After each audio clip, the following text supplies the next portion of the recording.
One Piece Chapter 1085 raised lots of speculation around what exactly the Gorosei and Imu actually are. Also, with Oda not giving specifics on what Saturn's powers are, this kind of raised question around the fandom on what exactly is going on here. At first, me personally, I did believe that maybe it was a different type of devil fruit, or maybe this is just a regular transformation for Imu and the Gorosei.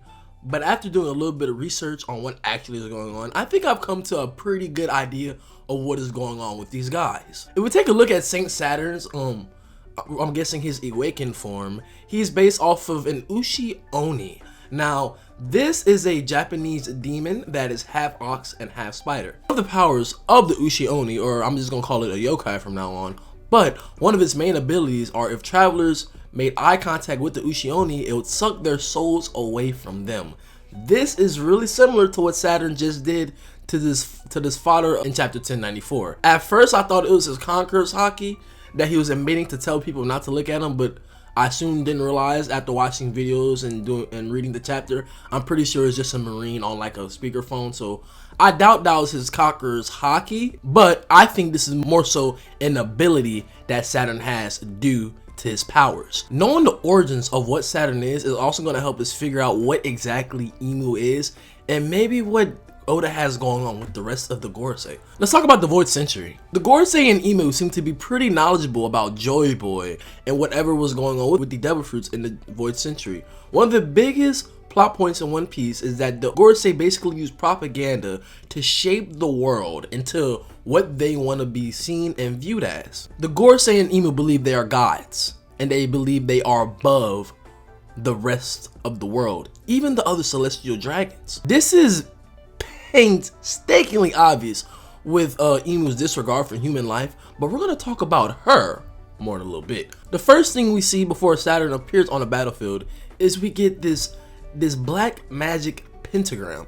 The pentagram is spewing hellfire and lightning. Now, I don't know for sure if this lightning was Conqueror's haki or haki in general, but knowing Oda, I'm just gonna presume that this is maybe a form of Conqueror's, maybe? Anyways, this form is so strong, the surrounding area is catching on fire. And not only is Saturn's first move making that head explode badass, it just goes to show that these guys, if they have to come onto the battlefield, they're probably not going to be playing any games and they're about their business. With the plot twist of Luffy's Gum Gum fruit actually being the Hito Hito no Mi Madonika, I think we come to an idea or what the powers of the Gorosei and Imu are. Obviously, I'm thinking that they have a mythical zone type of devil fruit. What exactly is this devil fruit though? I believe the demon no Mi, or maybe the Oni no Mi, or a mythical zone along those lines that each model is gonna encompass a form of yokai that we find in Japanese folklore. I believe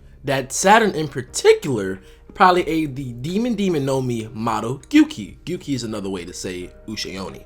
When it comes to the abilities that Saturn probably possesses, like I said, one of the abilities named in Japanese folklore about the Ushi Oni is that if you look at them for so long, they take your soul. And as we saw, Saturn made the guy's head explode. Not only that, these guys could spit poison, and as we see at the end of the chapter, Bonnie stabs Saturn in the chest. I do remember that last video I said something about these yokais in particular having poisonous blood. One of the abilities of this particular yokai is that it's able to spit poison. It has poisonous blood, which is probably not a good idea and why Oda drew Saturn's blood when Bonnie stabbed him in the chest. This leads me myself to having more questions though. If Saturn is this Ushi Oni, this yokai, I believe that this means that Imu and the rest of the Gorosei are also going to be some different forms of different yokais in Japanese folklore. Actually, if you look a little bit more into Ushi Oni folklore, we'll actually see that one other yokai in particular that the Ushi Oni is actually particularly friendly with is Nerona, or the Wet Woman. The Nerona is a lady's head with the body of a snake, and we actually know that in the Bible that Satan is depicted as a serpent. What does this mean? Imu is the devil. Now I don't think that Imu is going to be the actual devil with no devil fruit. Maybe Imu is the devil and the creator of devil fruits, but I digress. I believe that Imu ate the demon no Mi model. See what I'm saying? Now, the reason why this yokai in particular is really interesting to use and compare to Imu is because Imu's full name was revealed to be Imu Neurona.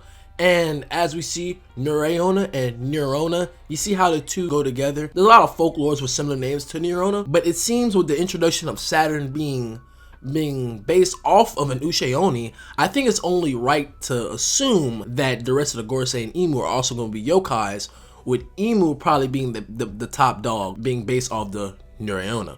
Oda's lack of using female characters to be like super important, besides the Robin and Nami, but Oda's lack of women and mothers in One Piece seems to be pretty purposeful, and I think it'll be crazy if the final and the biggest baddest villain of One Piece actually turns out to be a woman. I do believe while these guys probably will have some broken abilities, I don't think that these guys are going to be overly powerful. I do believe that Imu, from the looks of it, Imu is shaping up to be the strongest, is top character in the story right now, and his Gorosei are his commanders, so to say. I doubt that these guys are all going to be strong as, let's say, a Kaido or a Kizaru or a Luffy or a Blackbeard. I don't think that the Gorosei themselves will be that strong, just because we're at the end of the series and introducing a whole new level of power that's leaps and bounds above where we already are right now would be pretty ridiculous. And honestly, it's just too late in the story, in my opinion, for us to try to figure out some new type of ability to combat these demon mythical zoans. Like I said in my last video, I think since Kizaru and Luffy are out of commission right now, this just kind of goes to show us how strong Saturn himself is. While I do believe Saturn's gonna have some pretty broken abilities, and we'll see that next chapter, I just think that he's not something that Luffy himself wouldn't be able to handle one-on-one. The problem is, him and Kizaru are there, but Luffy and Kizaru are knocked out. Zoro is busy with Lucci, so this leaves Sanji to battle Saturn. So I believe that Imu and the Gorosei are all wielders of mythical zone devil fruits, or these demon devil fruits. These Oni no Mis, these demon no Mis, or whatever Oda is gonna decide to do with them. I believe that this is the power that Oda, and this is the route that Oda is gonna take in terms of Imu and the Gorosei. And I believe that this is a great way to go, because Luffy is basically Jesus, the warrior of liberation, the warrior of freedom, and he's going against these oppressive demons. And I think narratively, if we're talking about One Piece and all these ritualistic and these biblical references that Oda has been making throughout the story, I think that the ending basically being God versus the devil and his demons is gonna be pretty crazy, and I'm really looking forward to end of series. Right now, One Piece is peak fiction, and Goda has been going absolutely crazy. But if you guys enjoyed this video, please leave a like, comment, and subscribe to my channel, for I just did start this channel, and I'm just doing this for the fun of it. I love One Piece. I just feel like I could provide a little bit of insight on what exactly is going on here. I'm not saying that I'm 100% right, because I'm probably not, because I'm not Ichiro Oda himself. But just doing a little bit of research on my own, I came to my own theory of what is going on here. But yeah, without further ado, hope you guys have a nice day, and I'll see you guys later. Peace.